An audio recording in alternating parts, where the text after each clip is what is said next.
Hi అండి. పిల్లల్నైతే morning అయితే స్కూల్‌కి అయితే పంపించేస్తాం. ఇలా మార్నింగ్ పంపించేటప్పుడు ఒక్కొక్కసారి చాలా హడావిడిగా అనిపిస్తుంది. కానీ ఆఫ్టర్‌నూన్ టైమింగ్స్‌లో మనం కొన్ని పనులు గనక చేసుకుంటే వారం రోజులు కూడా తిరిగి చూడకుండా మనకి చిన్న చిన్న పనులైతే చాలా త్వరగా అయిపోతాయి. మార్నింగ్ పూట ఆ హడావిడి కూడా మొత్తం తగ్గిపోతుంది. అంతేకాకుండా పిల్లల కోసం అయితే హెల్తీ స్నాక్స్ కూడా మనమే రెడీ చేసుకోవచ్చు. హెల్తీ స్నాక్స్ అని ఒక్కోసారి మనం బయటే కొని పిల్లలకైతే స్కూల్‌కి పంపిస్తూ ఉంటాం కదా! అలా కాకుండా మనమే తయారు చేసుకోవచ్చు. అయితే నేను ఆఫ్టర్నూన్ టైమింగ్స్లో నాకు కొంచెం టైం దొరికిందని పిల్లలకైతే ఇలా చేద్దామని రెడీ చేస్తున్నాను.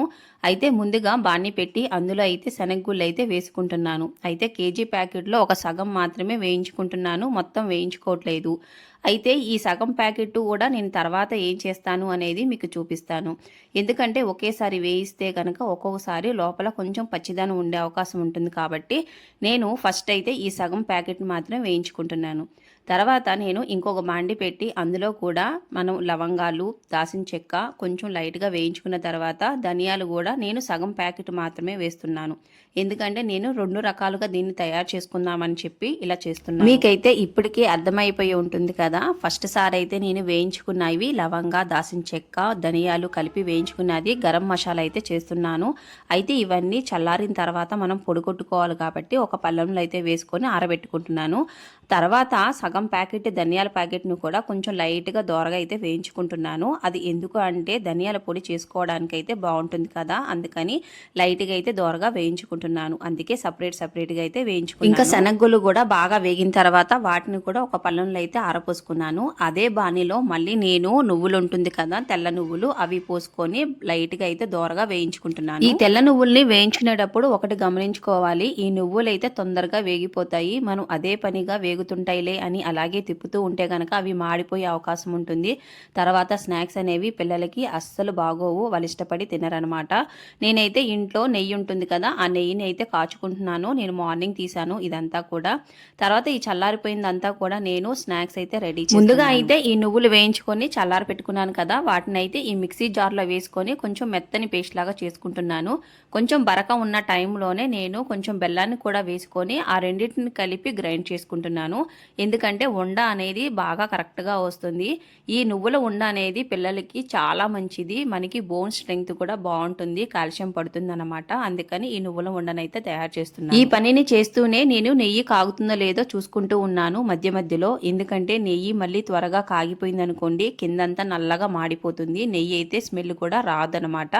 అందుకని మధ్య మధ్యలో చూస్తూ నేను ఈ పని అయితే చేసుకుంటున్నాను. అయితే ఇది మనం నువ్వులు ఉన్ను బెల్లం కలుపుతాం కాబట్టి మనం వండ చేసుకుంటే పర్ఫెక్ట్గా వస్తుంది. అసలు నువ్వుల్లోంచి కూడా ఆయిల్ అనేది మనకి వండ చుట్టేటప్పుడు బాగా క్లియర్గా అయితే కనిపిస్తూ ఉంటుంది. ఇవి నేను చిన్న చిన్న ఉండలుగా అయితే చుట్టుకుంటున్నాను. ఎందుకంటే పెద్ద ఉండలు అయితే పిల్లలు మళ్ళీ సరిగ్గా తినరు. మనం రోజుకు ఒకటి ఇస్తే సరిపోతుంది. అందుకని నేను చిన్న చిన్న ఉండలు అయితే కలుపుతున్నాను. నేనైతే ఈ చిన్న సైజు ఉండలను అయితే చేసుకున్నాను. ఇవి మనం వారానికి అయితే సరిపడాగా నిల్వ ఉంటాయి. ఈ వారం రోజులకు కూడా పిల్లలకైతే పెట్టేస్తాను. అందుకని నేను వీటినన్నిటిని స్టోర్ చేసుకోవడానికి ఒక స్టీల్ డబ్బా ఉంటుంది కదా, ఆ స్టీల్ డబ్బాలో అయితే నేను స్టోర్ చేసుకుంటున్నాను. ఈ డబ్బాని అయితే ముందుగానే కడుక్కొని ఆరబెట్టేసుకున్నాను. తడి లేకుండా చూసుకొని దీంట్లో అయితే స్టోర్ చేసుకుంటున్నాను. వీటిని స్టోర్ చేసుకోవడానికి స్టీల్ డబ్బానే కాదు, మీ దగ్గర ఏది ఉన్నా కూడా వాటిలో కూడా స్టోర్ చేసుకోవచ్చు. ఎందుకంటే ఒక వారానికి సరిపడా చేసుకుంటే మనకి సరిపోతుంది. ఏదైనా మనం ఒక రోజు టైం కేటాయించుకొని ఈ పనులన్నీ చేసుకుంటే కనుక మనకి మార్నింగ్ పూట అనేది హడావిడి లేకుండా ఉంటుంది. పిల్లలకి హెల్దీ స్నాక్స్ పెట్టామనే సాటిస్ఫాక్షన్ కూడా మనకి ఉంటుంది. ఇంకా నువ్వులుండ అయిపోయిన తర్వాత ఈ శనగగుళ్ళు మనం వేయించుకున్నాం కదా, ఈ శనగగుళ్ళు పుట్టంతా కూడా శుభ్రంగా తీసేసిన తర్వాత వీటిని కూడా మిక్సీ జార్లో వేసుకొని గ్రైండ్ చేసుకుంటున్నాను. అయితే నేను ఇక్కడ మీరు గమనించాల్సింది ఏంటంటే నేను బెల్లాన్ని అయితే పాకం అయితే పట్టట్లేదు, డైరెక్ట్గా బెల్లాన్ని కూడా అందులో వేసేసి గ్రైండ్ చేసేసి ఉండలు అయితే మనకి నువ్వుల ఉండ అనేది చుట్టుకునేటప్పుడు కష్టం అనేది కొంచెం కూడా అనిపించదు. జస్ట్ మనం ఇలా నొక్కగానే ఒక రౌండ్ షేప్ అయితే వచ్చేస్తుంది. ఈ శనగల ఉండ అయితే అలా కాదనమాట, కొంచెం ప్రెస్ చేస్తూ మనం ఉండనైతే చుట్టుకోవాల్సి ఉంటుంది. అంటే వీటిలో ఆయిల్ పర్సంటేజ్ అనేది కొంచెం తక్కువగా ఉంటుంది కదా, అందుకని కొంచెం గట్టిగా ప్రెస్ చేస్తూ అయితే మనం వీటిని చుట్టుకోవాలి. వీటిని కూడా చిన్న సైజులను అయితే చుట్టుకుంటున్నాను. నువ్వుల ఉండ కన్నా ఒక్క రవ్వ కొంచెం పెద్దగా ఉంటుంది అంతే. వీటిని చేస్తున్నప్పుడే నాకైతే టైం అయితే 6 అయితే అయిపోయింది. అందుకని లైట్ వేసుకోవడానికని నేను వెళ్ళి లైట్ వేసుకొని దేవుడికి దండం పెట్టుకొని నా పనిని అయితే మళ్ళీ బిగిన్ అయితే చేసేసాను. వింటర్ సీజన్ కదా, తొందరగా చీకటి పడిపోతుంది. అందుకని కొంచెం తొందరగా అయితే లైట్ అయితే వేసేసుకొని ఇప్పుడు నేను చుట్టుకున్న ఉండలన్నిటిని కూడా స్టోర్ చేసుకోవడానికి ఒక బాక్స్ అయితే తీసుకున్నాను. అదే స్టీల్ జార్ అనమాట. ఈ స్టీల్ జార్లోనే నేను ఇవన్నిటిని కూడా మళ్ళీ స్టోర్ చేసేసుకుంటున్నాను. పిల్లలకి ప్రతిరోజు కూడా ఈ నువ్వుల ఉండని, శనగల ఉండని అయితే ఒక్కొక్కటి స్నాక్స్ బాక్స్ లో పెట్టేస్తే పిల్లలకి హెల్త్ కి అయితే చాలా మంచిది. ధనియాల ప్యాకెట్ లో సగం ప్యాకెట్ ని విడిగా అయితే వేయించుకున్నాను కదా, ఆ వేయించుకున్న వాటిని విడిగా ధనియాల పొడిగా అయితే వేయించుకున్నాను. దీనిలో అయితే నేను ఒక డబ్బాలో అయితే స్టోర్ చేసుకుంటున్నాను. ఇది నేను ఎప్పుడు ధనియాల పొడి మాత్రమే వేసుకుంటాను, అందుకే ఆ కలర్ అలా ఉందన్నమాట. అయితే కొంచెమే ఉంది కాబట్టి అది డబ్బాలో కొంచెం అడుగున కొంచెంగానే కనిపిస్తుంది, కానీ నేను ఎక్కువగా అయితే చేసుకుంటూ ఉంటాను. ఇంతకుముందు ఏంటంటే డిమార్ట్ నుంచి అయితే కొనుక్కునేదాన్ని, ఇప్పుడు అలా కాకుండా ఇంట్లోనే చేసుకుంటున్నాను. తర్వాత వీటిని కూడా నేను మెత్తని గ్రైండ్ లాగా చేసుకున్నాను. ఈ గరం మసాలాని స్టోర్ చేసుకోవడానికి మాకు ఇంట్లో ఒక చిన్న సీసా ఉంది. ఈ సీసాని చూడగానే మీకు అర్థమై ఉంటుంది, ఇది హనీకి వచ్చింది అనమాట. తేనె తెచ్చుకుంటూ ఉంటారు మా ఇంట్లో. వీటికి సీసాలు వచ్చాయి. వీటిని పడేయడానికి నాకు ఇష్టం లేక వీటిని ఎన్ని రకాలుగా ఉపయోగించాలో అన్ని రకాలుగా ఉపయోగిస్తున్నాను. అందుకని ఈ ధనియాల పొడిని అయితే ఇందులో వేసేసుకున్నాను. నిజంగా చెప్తున్నాను, ఈ ధనియాల పొడి అనేది ఇందులో పర్ఫెక్ట్గా సరిపోయింది. అంటే అసలు కొంచెం కూడా మిగలలేదనమాట. పర్ఫెక్ట్గా ఇందులో అయితే సరిపోయింది. ఈ చిన్న సీసా భలే ఉంది కదా, చాలా ప్రెటీగా అనిపించింది నాకైతే. ఇలాంటివి 4 అయితే ఉన్నాయి. 4 ఏంటి, ఒక 5-6 అయితే ఉండుంటాయి. అయితే ఇందులో అయితే కొంచెం ధనియాలు వేసుకున్నాను కదా, ధనియాల పొడి. ఇంకా నెక్స్ట్ ఇంకొక దాంట్లో అయితే నెయ్యి అయితే పోసుకుంటున్నాను. ఇంకొక సీసా కూడా అయితే తీసుకున్నాను. సేమ్ అదే కాదు, ఇది వేరేది. ఇందులో నేను నెయ్యి కాచుకున్నాను కదా, ఆ కాచుకున్న నెయ్యిని అయితే ఇందులో పోసేసుకుంటున్నాను. అయితే ఇంకోటి ఏంటంటే, ఇది బాగా చల్లారిన తర్వాతే ఇలా సీసాలో పోసుకోవడం చాలా బెటరు. ఎందుకంటే వేడిగా ఉన్నప్పుడు పోసుకుంటే సీసా పగిలిపోయే అవకాశం ఉంటుంది. అందుకని బాగా చల్లారిన తర్వాత ఇందులో అయితే నేను పోసుకుంటున్నాను. నెయ్యిని అయితే నేనేం వడగట్టట్లేదు, ఎందుకంటే అడుగున పేరుకున్నదంతా అడుగునే ఉండిపోతుంది కదా, పైన ఉన్నదంతా లైట్గా నిదానంగా అయితే ఆ సీసాలో అయితే పోసేసుకుంటున్నాను. ఈ నెయ్యిని అయితే ఈ సీసాలో పోసినప్పుడు నా బ్రెయిన్లో అయితే ఒకటే విషయం తిరుగుతూ ఉంది. ఈ కలర్ చూసారా, ఇది కొంచెం లైట్గా తేనె కలర్లో ఉంది కదా. నాకు డౌట్ వచ్చింది, ఈ సీసాను పక్కన పెడితే వీళ్ళేంటి ఇది నెయ్యి ఈ కలర్లోకి వచ్చింది అని చెప్పేసి మళ్ళీ తింటారేమో అని. కానీ ఈ నెయ్యి కూడా ఈ సీసాలో పర్ఫెక్ట్గా సరిగిపోయింది, కొంచెం కూడా మిగలకోకుండా. అదేంటో నాకు అర్థం కాలేదు. కానీ ఇంట్లో మేము ఎప్పుడు కూడా మేగడ్ని పక్కన పెట్టేసి ఇలా చేసుకుంటూ ఉంటాము. అంటే ఇప్పుడు ఈ సీసాలోది వాడే టయానికి మళ్ళీ వారం రోజుల మేగడ అనేది మాకు స్టోర్ అయిపోతుంది. దాన్ని వెన్నపూస తీసుకొని మళ్ళీ కరగపెట్టుకొని ఇలాగే మళ్ళీ ఇంకొక దాంట్లో పోస్తాను. మళ్ళీ వాడుకున్న నెయ్యిలోనే పోయిననమాట, మళ్ళీ ఇంకొక దాంట్లో పోస్తూ ఉంటాను. తర్వాత అది వాడుకునే టయానికి మళ్ళీ ఇంకొకటి తీస్తాను. అలా ఆల్టర్నేషన్గా మాకు జరుగుతూ ఉంటుంది. ఇలా 3-4 ఇయర్స్ నుంచి అయితే మేము ఇంట్లో ఉన్న నెయ్యిని మాత్రమే వాడుతున్నాము, బయట నుంచి కూడా కొనుక్కోవట్లేదు. ఇంతకుముందు కొనుక్కునే వాళ్ళము, ఇంకా ఇప్పుడైతే మానేసాం అనమాట పూర్తిగా కూడా. ఇంకా వంట అంతా అయిపోయిన తర్వాత ఇంకా తెలిసిందే కదా, క్లీనింగ్ అయితే చేసుకోవాలి. నీట్గా అయితే క్లీన్ చేస్తున్నాను. ఇక్కడ ఇంకొక సీసా ఉంది చూసారా, ఈ సీసాలో ఏంటంటే మహావీర్ గింజలని మా వారు నానబెట్టుకుంటారని ఇంతకుముందు వీడియోలో కూడా మీకు చూపించాను. ఇవి ఏంటంటే కొంచెం వాటర్లో కలుపుకొని తాగుతూ ఉంటారు. ఇంకా ఇది కూడా పక్కన పెట్టుకున్నారు. సగం అయితే అయిపోయింది, సగం తాగేశారు వాటర్లో కలుపుకొని, ఇంకొక సగం ఉందన్నమాట. ఇంకా ఇది కూడా పక్కన పెట్టేసి నేనైతే నీట్గా క్లీన్ చేసేసుకుంటున్నాను. ఇంకా క్లీనింగ్ అంతా అయిపోయిన తర్వాత నేనైతే బట్టలు మడతేయడానికి బయట ఆరేసిన బట్టలన్నీ కూడా లోపల తెచ్చుకొని నేను మడతేయడానికి అన్నీ ఒక చాట వేసుకుంటున్నాను. అయితే ఏంటంటే, నేను ఇంతకు ముందు అయితే బట్టలు అయితే నేను సరిగ్గా మడతేసేదాన్ని కాదు. అంటే 2 డేస్కి 3 డేస్కి అలా కలుపుకొని అలా మడతేస్తూ ఉండేదాన్ని. నాకు బట్టలు మడతేయడం అంటే కొంచెం ఇష్టం ఉండేది కాదు. కానీ ఈ పనిని కూడా నేను అలవాటు చేసుకోవాలని దీనికంటూ ఒక టైం అయితే పెట్టుకున్నాను.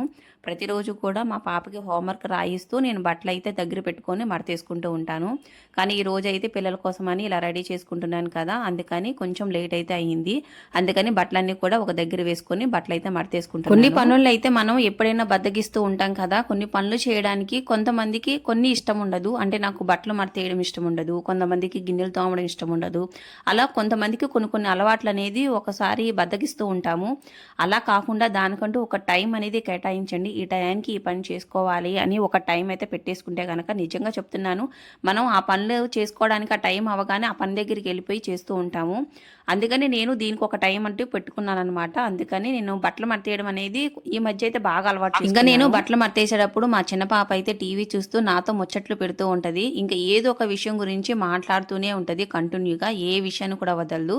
అంటే స్కూల్లో జరిగిన విషయాలే కానీ, ఇక్కడ తను ఆడుకునేటప్పుడు చేసేటప్పుడు జరిగే విషయాలే కానీ ప్రతిదీ కూడా మనం తను వీడియోస్ చూస్తూ ఉంటుంది కదా, వీడియోస్ చూసేటప్పుడు మనకి డోరేమాన్ చూస్తూ ఉంటుంది. ఆ విషయాలు కూడా నాతో ఎక్స్ప్లెయిన్ చేస్తూ వివరిస్తూ ఉంటదనమాట. అన్ని విషయాలు కూడా నాతో అయితే నేను బట్టలు మడతేసేటప్పుడే దేనికి దానికి సపరేట్‌గా పెట్టేసుకుంటాననమాట. అంటే మనం సర్దుకోవడానికి చాలా ఈజీగా అనిపిస్తుంది. అంటే లెగ్గిన్స్‌గా, పై టాప్స్‌గా విడివిడిగా దేనికి దానికే మడతేసుకుంటాను. ఇంకా అవన్నీ కూడా మడతేసుకున్న తర్వాత నేను ఎక్కడ పెట్టాల్సిన ప్లేస్‌లో అక్కడైతే పెట్టేస్తున్నాను. పిల్లలకి, మాకు అనేది సర్దేసుకుంటున్నాను. అయితే ఇవి బట్టలు మడతేసి నేను తీసుకెళ్ళేటప్పుడు కాళ్ళు పట్టి అనేది జారిపోయి పడిపోయింది కూడా. అసలు నేను చూసుకోలేదు. ఇంకా మా పాప వెంటనే అమ్మ కాలు పట్టి ఇక్కడ పడిపోయింది అంటుంది. అందుకని తీసుకొని అయితే వెంటనే పెట్టేసుకున్నాను. పెట్టేసుకోవడం అంటే అది బాగా సాగిపోయిందనమాట. కిందకి జారిపోతుంది. ఇంకా అందుకనే దాన్ని మామూలుగా వేసేసుకున్నాను. ఇంకా వీటిని కూడా ఈ మధ్య కాలంలో మార్చుకోవాల్సిన టైం అయితే వచ్చింది, మార్చుకోవాలి. ఇంకా అండ్లు స్టాండ్లో గిన్నెలన్నీ కూడా నేను సర్దేసుకుంటున్నాను. ఇవి మార్నింగ్ పూట నేను గిన్నెలు తోముకున్న తర్వాత టిఫిన్ అన్ని తినేసిన తర్వాత గిన్నెలు అయితే మొత్తం తోమేసుకుంటాను. తోమేసుకున్న తర్వాత వాష్ ఏరియాలో పెట్టేస్తాను అనమాట. అవి గాలికి చక్కగా ఆరిపోతాయి. ఇంకా సాయంత్రం పూట తెచ్చుకొని నేనైతే వాటిని సర్దేసుకుంటాను. ఇంకొక విషయం ఏంటంటే పిల్లలు లంచ్ బాక్స్ అనేది నేను సపరేట్గా పెట్టుకుంటాను. పిల్లల లంచ్ బాక్స్ తోమేసిన తర్వాత చక్కగా ఆరబెట్టుకొని పక్కనైతే పెట్టేసుకుంటాను. ఎందుకంటే మార్నింగ్ పూట మనకి చాలా హడావిడి టైంలో ఒక్కోసారి మూతలు కనపడవు, లేదంటే కింద బాక్సులు కనపడవు. అప్పుడు చాలా హడావిడి అయిపోతుంది, మనం ప్యానిక్ అయిపోతూ ఉంటాం అనమాట అవి కనపడిపోయినప్పుడు. అందుకని అలా కాకుండా తోమిన వెంటనే ఆరబెట్టుకొని చక్కగా పక్కన పెట్టేసుకుంటాను. ఇంకా అందుకే మార్నింగ్ పూట నేనైతే చాలా అస్సలు హడావిడి పడననమాట. కొంతమంది ఏంటంటే గిన్నెలన్నీ తోమిన తర్వాత వెంటనే క్లాత్తో తుడుచుకొని ఆరబెట్టుకుంటారు. ఇంకా కొంచెం ఆ మంచి అలవాటు అనేది ఇంకా నాకు రాలేదు. ఇంకా తర్వాత అనేది కొద్దిగా నేర్చుకుంటాను. ప్రస్తుతానికైతే గిన్నెలు తోమిన తర్వాత నేను వాష్ ఏరియాలో అయితే ఆరబెట్టేసుకుంటాను. ఇంకా అన్నం వండడానికి ఒక గంట ముందుగానే నేనైతే బియ్యం కడుక్కొని ఇలా వాటర్ పోసుకొని అయితే పక్కన పెట్టుకుంటాను. అంటే ఇప్పుడే వంట నేర్చుకున్న వాళ్ళకి టెక్నిక్ ఏంటంటే మనం బియ్యం కడిగిన తర్వాత పైన వేలు పెట్టామనుకోండి, మిడిల్ ఫింగర్ ఉంటుందిగా, మిడిల్ ఫింగర్లో మధ్యలో గీత వరకు వాటర్ ఉంటే అన్నానికి సరిగ్గా సరిగిపోతుంది.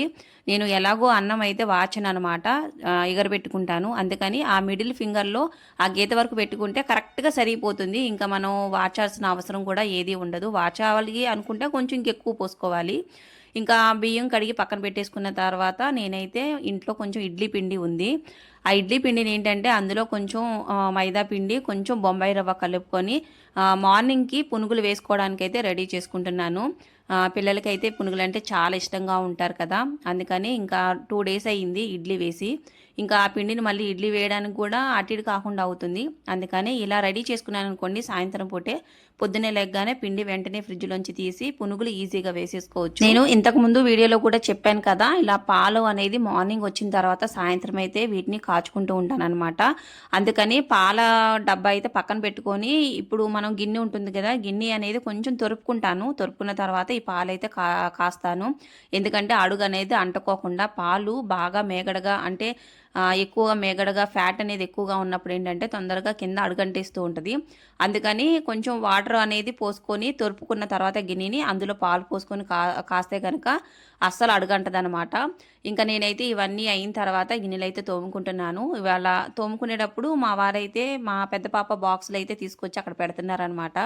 ఇంకా అవన్నీ కూడా నీట్గా తోమేసుకోవాలి. నేను నైట్ పూటే గిన్నెలన్నీ కూడా తోమేసుకుంటాను. అంటే ఏవి ఉంచుకోకుండా అన్నాలు తిన్నవి కానీ, బాక్సులే కానీ, ఇంకా అన్నీ A to Z అయితే తోమేసేసుకొని అప్పుడు పడుకుంటాను ప్రశాంతంగా. ఎందుకంటే మార్నింగ్ ఒక్కోసారి మనం లేట్గా లేసినా కూడా హడావిడి అనేది లేకుండా ఉంటుంది మనకి. ఎందుకంటే చింకి నిండా గిన్నెలు ఉన్నాయి అనుకోండి, ఒక్కోసారి అయితే కొంచెం టెన్షన్ వస్తూ ఉంటుంది. మనకి ఏదన్నా అవసరమైన గిన్నె ఆ చింకులో ఉంటుంది అనమాట. అందుకని నేను నైటే అన్నీ తోమేసేసుకొని మ్యాక్సిమం తోమేసుకుంటాను. ఏదైనా హెల్త్ బాగున్న రోజు మాత్రం వదిలేస్తాను.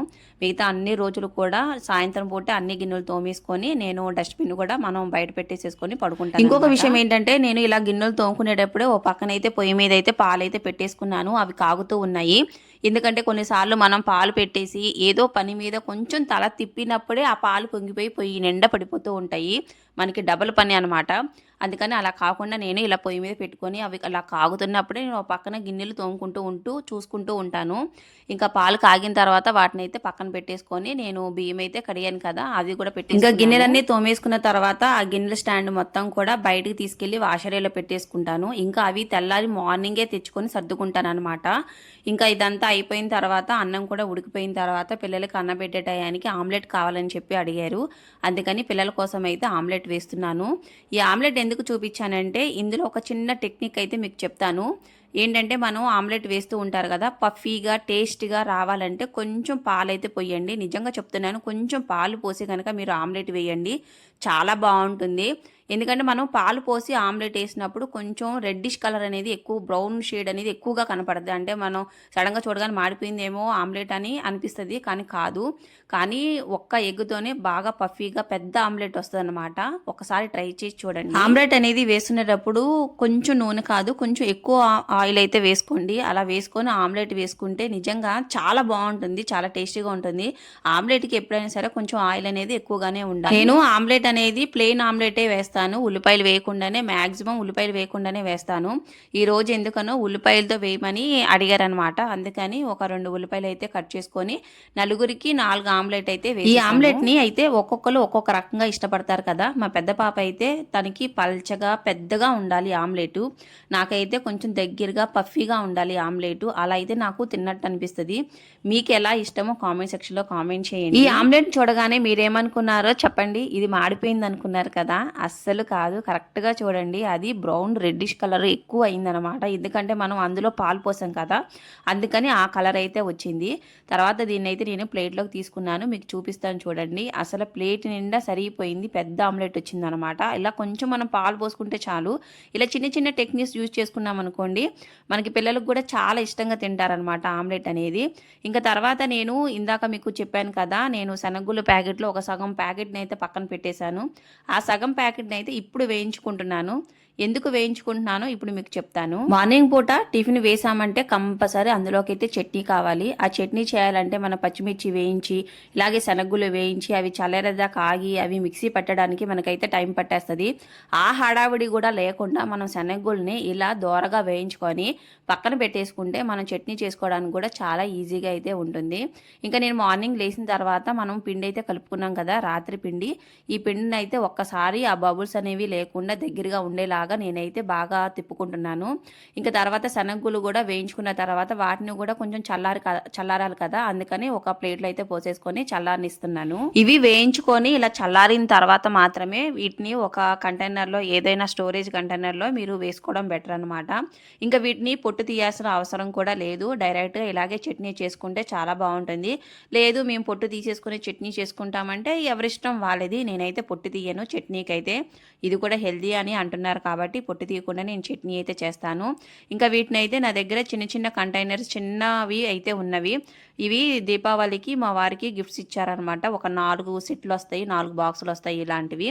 అందుకని ఇంకా వీటిలో అయితే పోసేసుకుంటున్నాను. నాకు ఇవి చాలా బాగా నచ్చాయి, అందుకో వీటిలో పోసుకుంటున్నాను, ఈ రెండిట్లో కూడా. ఇంకా వీటితో అయితే నేను ఒకసారి చట్నీ చేసి మీకు అయితే చూపిస్తాను. ఇప్పుడు మనం వేయించుకున్న పప్పు ఉంది కదా, దాన్ని ఒక చిన్న కప్ అయితే పోస్తున్నాను. అలాగే పచ్చిమిర్చి కూడా వేయించుకోవాల్సిన అవసరం కూడా లేదు, ఒక 2 అయితే వేసుకుంటే అయితే సరిపోతుంది. మీకు ఇష్టం ఉంటే చిన్న అల్లం ముక్కనైతే వేసుకోండి, లేదంటే అవాయిడ్ చేసేసేయండి. నేనైతే వేయట్లేదు. ఇంకా వెల్లుల్లి, కొంచెం జీలకర్ర అయితే వేస్తున్నాను. ఈ చట్నీ బాగా టేస్ట్ గా రావాలంటే ఉల్లిపాయ ఉంటుంది కదా, చిన్న ఉల్లిపాయలు, ఆ చిన్న ఉల్లిపాయలో ఒక చిన్న ఉల్లిపాయ వేస్తే సరిపోతుంది. ఇంకా నేను నా దగ్గర చిన్న ఉల్లిపాయలు లేవని చెప్పి నేను ఇలా ఒక ఉల్లిపాయలోనే సగం ముక్క అయితే వేసాను. సగం ముక్క వేసిన తర్వాత కొంచెం ఉప్పు వేసుకొని కొంచెం వాటర్ పోసుకొని మనం మిక్సీ వేసేసుకోవడమే, చాలా ఈజీగా అయిపోతుంది. మార్నింగ్ పూట అయితే మనకి అస్సలు హడావిడి కూడా చూసారా, 2 seconds లో అయితే చట్నీ అయితే ఈజీగా చేసేసుకోవచ్చు. జస్ట్ మనం ఒక తిరుమాత వేసుకుంటే అయితే సరిపోతుంది. అది కొంతమంది ఇష్టం ఉన్న వాళ్ళు తిరుమాత వేసుకోవచ్చు, లేదంటే టైం లేదు అనుకుంటే వెంటనే తినేయచ్చు. తిరుమాత లేకపోయినా కూడా ఈ చట్నీ అయితే చాలా బాగుంటది. మనం ఓపిక చేసుకొని చిన్న చిన్న పండ్లు ముందుగానే చేసుకోవాలే కానీ ఇలా మనకి హడావిడి లేకుండా చేసుకోవచ్చు కదా. చాలా సింపుల్ గా నిమిషాల్లో కూడా పనులు చేసేసుకోవచ్చు. నేను పునుగుల పిండిని రాత్రే కలుపుకొని ఉంచుకున్నాను కదా, అందుకని దాంట్లో సోడా ఉప్పు కూడా వేయక్కర్లేదు. డైరెక్ట్ గా మనం చక్కగా ఆయిల్లోనే వేసేసుకున్నాం అనుకోండి, ఈ చిన్న పునుగులు చాలా స్మూత్ గా చాలా మెత్తగా వస్తాయి. ఇలా చిన్న చిన్న పనులు ముందుగానే చేసేసుకుంటూ ఉన్నాం అనుకోండి, అస్సలు హడావిడి అనేదే ఉండదనమాట. ఈ వీడియోలో మీకు చెప్పాలనుకున్నది కూడా ఇదే. మనం ఆఫ్టర్నూన్ టైమింగ్స్లో కానీ లేదంటే చిన్న చిన్న పనులు మనం ఖాళీగా ఉన్నప్పుడు చేసేసుకుంటూ ఉంటే మనం పిల్లలకి చేసేటప్పుడు ఎలాంటి హడావిడి లేకుండా చాలా ప్రశాంతంగా అయితే పనులు చేసుకోవచ్చు. ఇక్కడ చట్నీ చేసుకునేటప్పుడు ఇంకొక విషయాన్ని అయితే మీకు చెప్పాలి. మనం చట్నీ చేసినప్పుడు ఎక్కువ బాగా స్మూత్గా చేసుకోవద్దు. కొంచెం బరకదనం అనేది ఉంచుకోండి. కొంచెం బరకదనం, లైట్గా బరకదనం అనేది చట్నీ వేసుకునేటప్పుడు ఉంటే కనుక టేస్ట్ అయితే చాలా బాగుంటుంది. ఎక్కువ స్మూత్ చేయడం వల్ల ఏంటంటే టేస్ట్ అంతగా బాగోదనమాట. అలా ఎక్కువ స్మూత్ కావాలి అనుకుంటే ఇడ్లీలోకి అయితే చాలా బాగుంటుంది. అలా కాకుండా కొంచెం బరకదనం ఉంచుకొని చట్నీ వేసుకుంటే కనుక చాలా టేస్ట్గా అయితే ఉంటుంది. మీకు ఈ వీడియో నచ్చిందా? మీరు ఎలా అనుకుంటున్నారో కామెంట్ సెక్షన్లో కామెంట్ చేయండి. అలాగే మీరు ఇంకేమైనా నన్ను ప్రశ్నలు అడగాలనుకుంటే కామెంట్ సెక్షన్లో అడగచ్చు. అలాగే వీడియోని అయితే లైక్ చేయడం, సబ్స్క్రైబ్ చేయడం అస్సలు మర్చిపోవద్దు. మీరు లైక్ చేయడం, సబ్స్క్రైబ్ చేయడం అనేది నాకు చాలా మోటివేషన్ లాగా అనిపిస్తుంది. సరే ఉంటానండి. By by.